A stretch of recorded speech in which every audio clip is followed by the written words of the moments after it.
Have you ever wondered what kind of sheer desperation pushes a mother to compare her own life to the biblical story of King Solomon dividing a baby in two? I mean, what pushes someone to that edge? Welcome, Matrix. Welcome to this bilingual exam prep explainer, where we're breaking down the absolute drama of Fiela. Whether you're doing home language or first additional language, we're going to unpack the essential plot points, those heart-wrenching conflicts, and the key themes you absolutely need for your final exams. Let's get right into it. Vandag kyk ons na 5 hoofpunte. Nommer 1, die bos en wolwekraal. Nommer 2, die magistraat se besluit. Nommer 3, Fiela se vegtog. Nommer 4, oorlewing in die bos. En ten slotte, nommer 5, tydsverloop en nuwe kwessies. Alright, let's get started. Okay, let's dive into section 1, die bos en wolwekraal. The entire foundation of this story rests on a massive contrast between two completely different worlds. First up, we have Die Boos, the Kunaisa forest. It's misty, it's secretive, and it's defined by severe poverty. This is where we meet Elias and Barta van Rooyen. Now, Elias is lazy. He's constantly dreaming of shooting elephants, or grootvoete, for ivory instead of actually working. And right away, there's a clear theme of parental neglect here. Barta, on the other hand, is just passive. To Klein Lucas Vechrak, the search is totally hindered by the mist, and eventually a child's skeleton is found, leaving his actual fate a total mystery. On the other hand, we have Die Lange Kloof. It's hot, it's dry, yet through incredibly hard work, it's a place of pure abundance. Fiela and Selling Kumuti provide care, structure, and just immense love. Selling might be in poor health, sitting making shoes from animal skins, but there is real order here. They have a farm that survives, ostriches they're actually trying to tame, and a very well-cared-for 12-year-old boy named Benjamin, who miraculously arrived 9 years ago. But as you can guess, that peace is completely shattered when the censusmen, Lange en Dikke, arrive in the Lange Kloof. Die regering stuur manne om 'n census te doen. And while they're checking Fiela's Bible, where she meticulously writes down all her children's birth dates, they spot Benjamin, a white child living with a colored family. Fiela explains honestly, she found him at her door when he was just 3. But Lange and Dikke, they start doing the math. A 3-year-old missing in the forest 9 years ago? They immediately suspect Benjamin is that lost child, bringing a massive, looming threat of investigation right into Fiela's safe haven. Which brings us to Section 2, Die Magistrats bis Louds. Now, what's really interesting here is how the wheels of the law have started turning, and they're moving entirely against the Komaweti family, but in the face of this authority, Fiela shows fierce maternal pride. When the census men return on behalf of Magistrate Goldsbury, they refuse Fiela's plea to just walk him there herself. So she prepares him. She steer for David Dorptuum or for Benjamin Moy Klora and Skunetikop. She wants him looking respectable, right? She packs his trunk neatly and gives him 5 shillings so the magistrate won't think they're poor.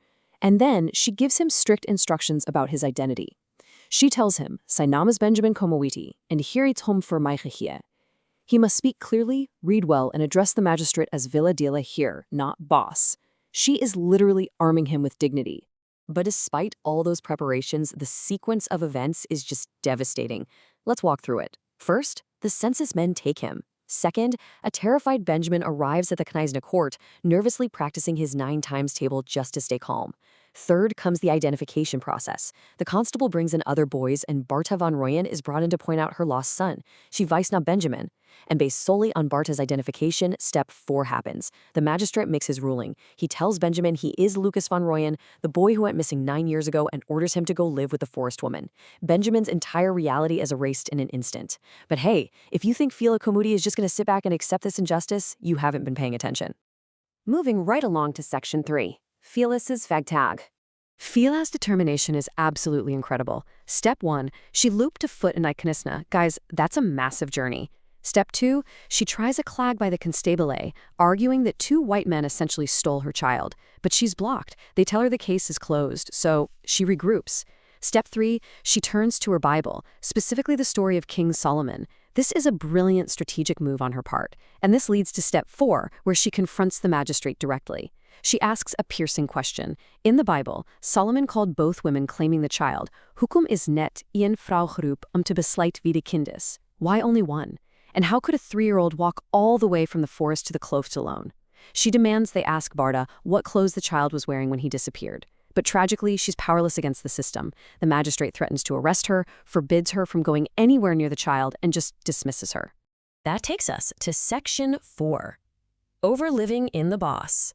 Stripped of his home and his mother, Benjamin is forced into an alien world. And this brilliantly illustrates a major theme examiners absolutely love to test: oerlijk verwaarlosing, or parental neglect and abuse. Life in the forest is brutal for him. Elias gets furious when Lucas, purely out of fear and habit, calls him Baas and brutally beats him, eventually forcing him to say his name is Lucas von Roya. Then there's his new sister, Nina. She steals his clean clothes, actually wearing his nightshirt, and constantly rebels against Elias's control. She refuses to work in the house, preferring to roam the forest making music on glass bottles. When Elias catches her sneaking out, his punishment is so cruel.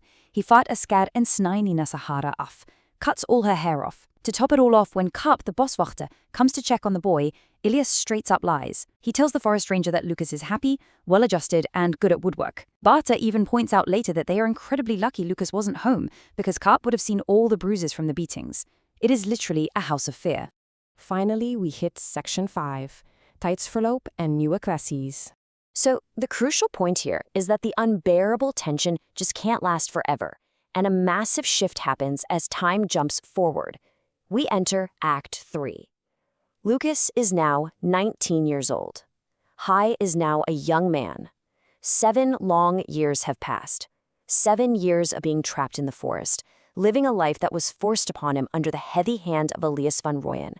He's grown up, but he's still deeply wrestling with who he truly is. And Nina is now 17. The whole dynamic has shifted. Elias has arranged for Nina to go work in town at Diepvalle to earn 4 shillings a week for the family. But Nina is furious. Sie is woedend. She absolutely refuses to leave the forest, she refuses to be anyone's babysitter, and she fiercely argues that the money she earns belongs to Elias, not her. She's terrified of the town and actually begs Lucas to protect her. But eventually the pressure is just way too much. Nina loops weg. She runs away from her job. Elias sends Lucas to track her down, and Lucas eventually finds her working at Miss Weatherberry's house in town.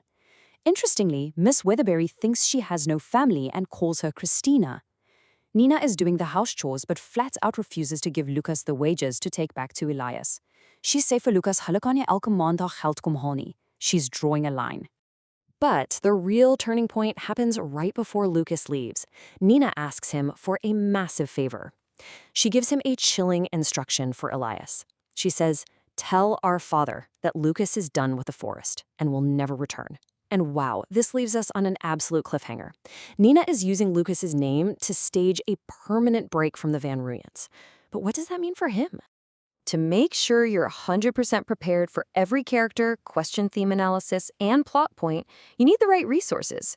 For more notes, go to http:/stuvia.com, bundle 61673-1, Fiela Sick Kind, Notes and Exam Prep, Grade 12 Study Package. That's for comprehensive summaries and past paper prep. Now, as you dive into your studies, ask yourself this: what will Benjamin or Lucas do now? Which identity will he ultimately choose? Will he return to the forest? Will he find Fiela? Or will he forge a completely new path? Sterkte met die leer. Good mop with the studying.